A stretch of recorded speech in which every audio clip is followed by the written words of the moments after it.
Boa noite, tudo bem com você? Como é que você passou o final de semana? Nesse final de semana a gente teve muita oportunidade para refletir depois daquela conversa de quase 2 horas que a gente teve com a retrospectiva da última semana de estudo. Depois a gente conversou sobre um texto, então foi uma semana muito produtiva para a gente refletir sobre a nossa vida em curso. Hoje, dia 17, mais um novo tema, o 15º tema, né, tratando sobre o cérebro humano como centro do universo. Centro do universo porque imagine que a palavra universo, a palavra que denota toda essa complexidade de sistemas, foi inventada por um pensamento humano e é através desse pensamento humano que a gente percebe tudo que está à nossa volta, toda a realidade a gente consegue discernir através da consciência, através do pensamento. Então, a janela, essa é a janela que pode te oferecer essa visão de tudo que está fora, mas não tão fora assim, já que chega só através da gente, através dos sentidos, quando a gente capta interiormente essa faixa luminosa que é a projeção de algo, né? Através do olhar, através da mente, do cérebro. Hoje o tema é muito legal, a gente pode conversar e ficaria horas falando sobre isso e ainda não esgotaria o assunto, até porque é um assunto muito complexo. O que é o cérebro?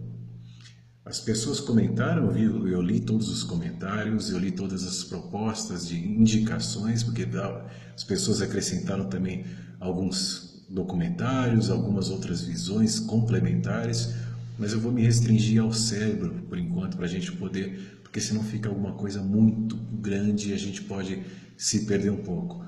No decorrer do curso a gente vai, claro, tratar sobre outros temas um pouco mais abstratos em relação ao que a mente alcança hoje como senso comum. Mas por enquanto a gente vai falar sobre o cérebro e aos poucos vai desenvolvendo todos esses temas também. Se eu for responder sobre o cérebro, eu posso dizer que é uma massa gelatinosa que pesa entre 1 kg a 1,5 kg. Só isso. Isso é o cérebro. Eu não estaria errado se eu falasse isso. Se eu dissesse que só isso é o cérebro. Ainda que não seja tudo sobre o cérebro. E isso é um pouco do que as pessoas, no senso comum, no geral, social, fazem. Quando buscam alguma resposta, buscam a resposta mais simplista possível e acham que já entendem do assunto, porque acabou, esgotou, foi respondido, a resposta foi feita.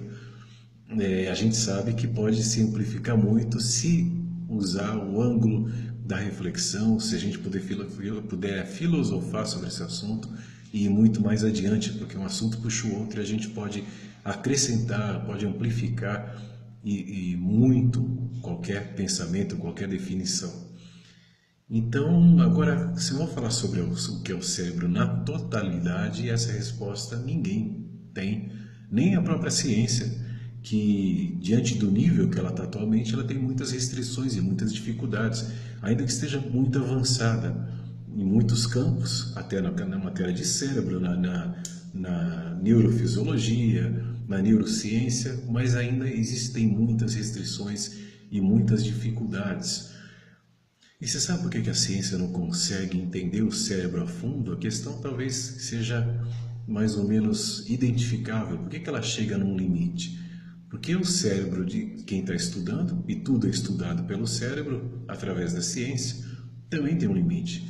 Então é um cérebro estudando um outro cérebro. Esse cérebro sendo limitado em matéria de conhecimentos que ele pode extrair para exemplificar, para impregnar definições em relação ao cérebro, são limitadas. Inclusive as palavras que são usadas para articular todas essas definições também são limitadas.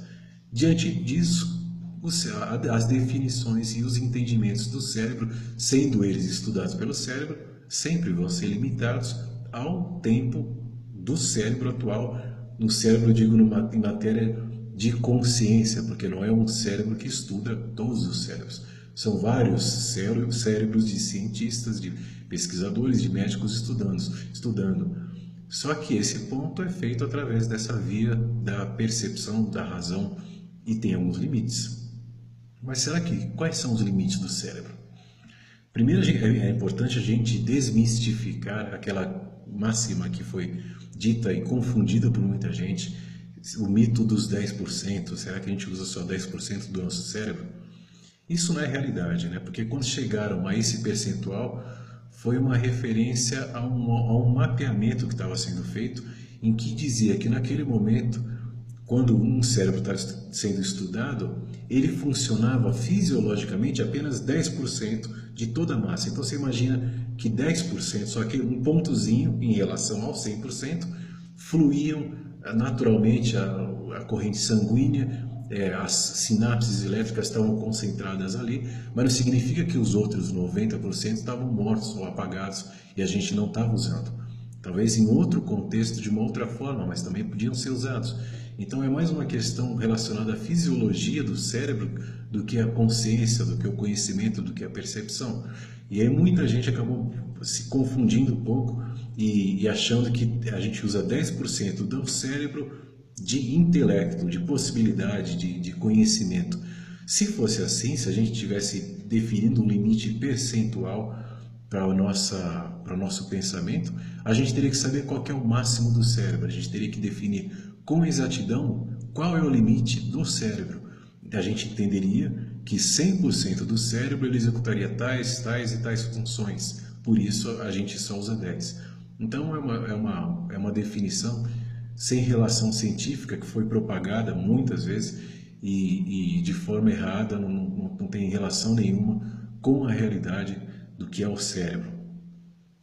Esses dados, não sendo próximos da realidade, eles se relacionam só a essa estrutura física e não ao que a gente pode desenvolver de abstrato, de conhecimentos, que aí a possibilidade é enorme.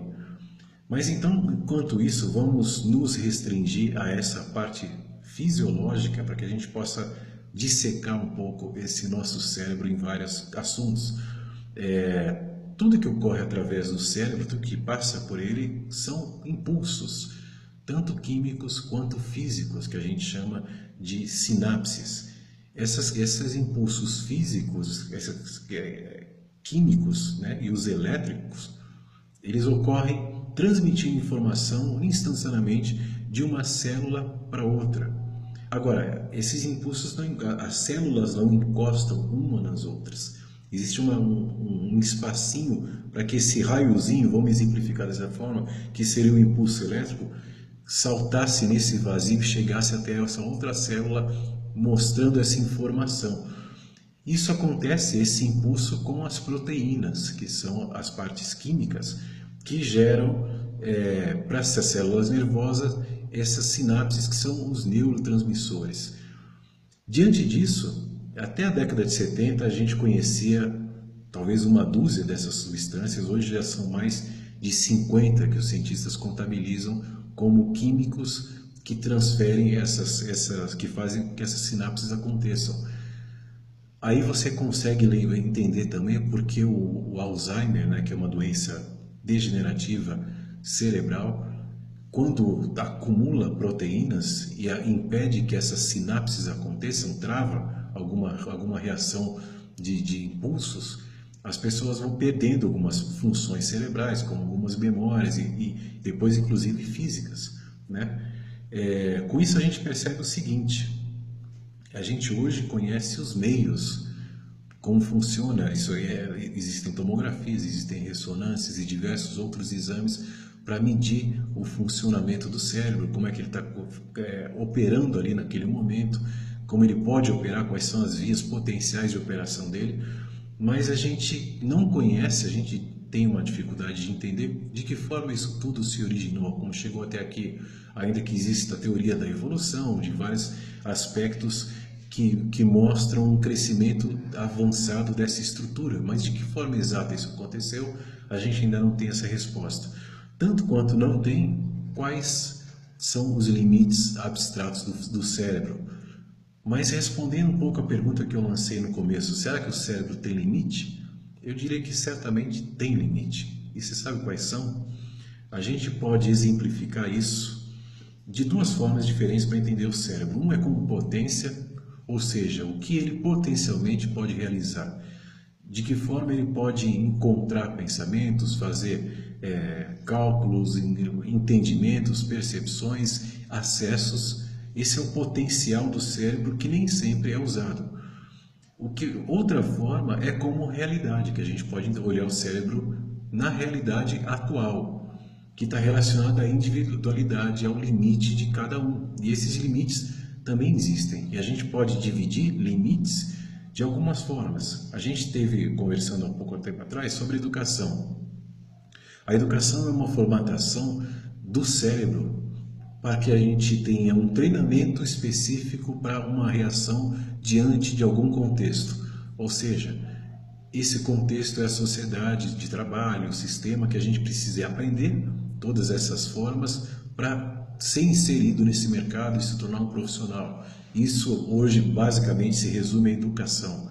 Por isso é um treinamento, mas sendo um treinamento específico, ele também limita, ele também condiciona artificialmente, com imposições específicas, a potência do cérebro. Quer dizer, a gente acaba ficando limitado porque a gente aprendeu, a gente foi doutrinado para trabalhar apenas algumas áreas do cérebro consideradas pela sociedade as áreas mais específicas, as áreas mais importantes. Por isso a gente acaba perdendo inúmeras outras.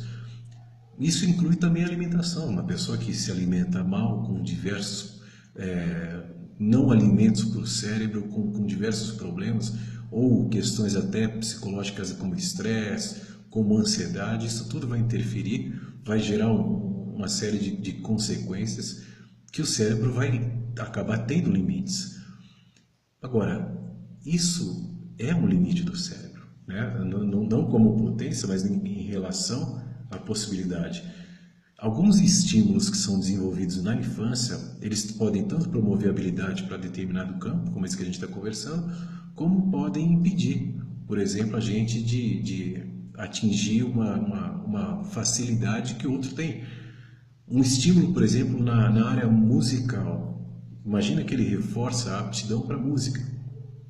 Mas também esse estímulo pode acontecer numa área específica que tratava da música, mas que é responsável, por exemplo, para matemática, né? Porque a música existe uma métrica dela, existe uma questão rítmica, existe uma questão de tempo, de partitura, que tudo isso poderia ser facilitado ou complementado, se não conciliado com a matemática. Então imagina que a matemática possa facilitar a música ou a música possa facilitar a matemática. Então alguns estímulos que vão sendo feitos desde a nossa infância podem promover outros como um efeito cascata para que a gente tenha diversas aptidões e diversas habilidades que não teria se não fosse desenvolvido esse estímulo. Em 2015, os cientistas concluíram que qualquer estímulo que chega para o cérebro, ele não chega passando por uma rota definida, mas ele percorre diversos caminhos do neurônio. Alguns vão levar dados que não tem nada a ver com o assunto tratado.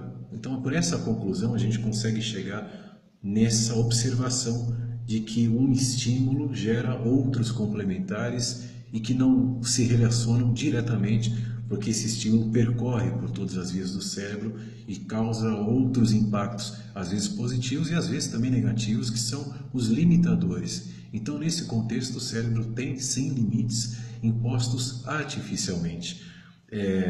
A capacidade de se expandir ou de se atrofiar ou de se retrair também é complementada e elaborada tanto pela sociedade quanto por questões físicas, por questões genéticas. Mas ainda assim o cérebro pode se reconstruir, ele tem a possibilidade de melhorar, de aprender durante o decorrer da vida e quebrar alguns paradigmas, alguns preconceitos que ele tem estabelecido como certos e que limitam a gente de agir diante de certas posturas. O que a gente conversa sobre a desconstrução, né? Tá mais caminhando para esse lado. A desconstrução é justamente isso, é quebrar alguns desses conceitos que limitam a sua capacidade de entendimento para que você possa usufruir de uma percepção a mais.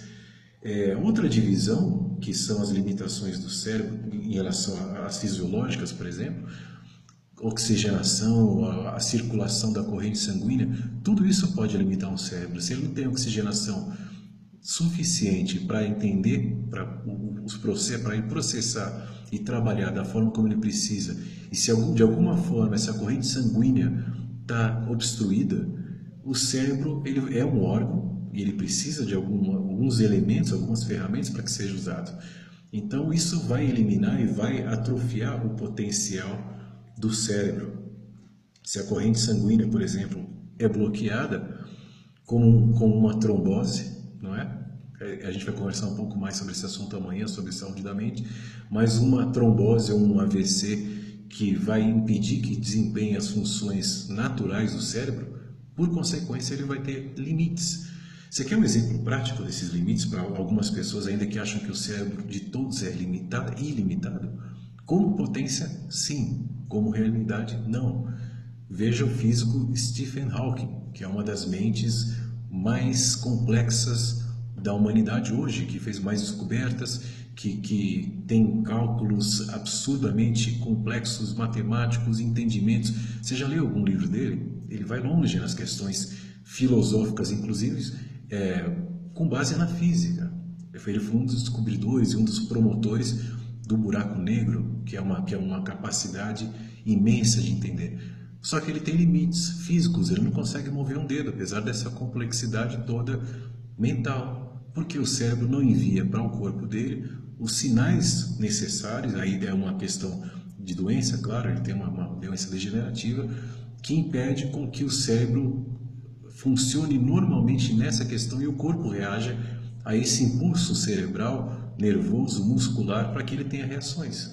Então, obviamente, o cérebro tem limites e varia de cada pessoa, conforme estímulo, conforme possibilidade, conforme doença, conforme treinamento, e são diversos pontos, o que não significa que o cérebro humano em si seja quantificado em limites, já que a gente não entende todo o seu potencial, sendo que cada pessoa em algum momento descobre uma habilidade que surpreende às vezes toda a humanidade caminhando para um lado. Então aquele potencial não é nada paranormal, é um potencial que estava ali no cérebro, só que não tinha sido estimulado ou tinha sido neutralizado em outras gerações e pela maioria das pessoas por uma série de questões.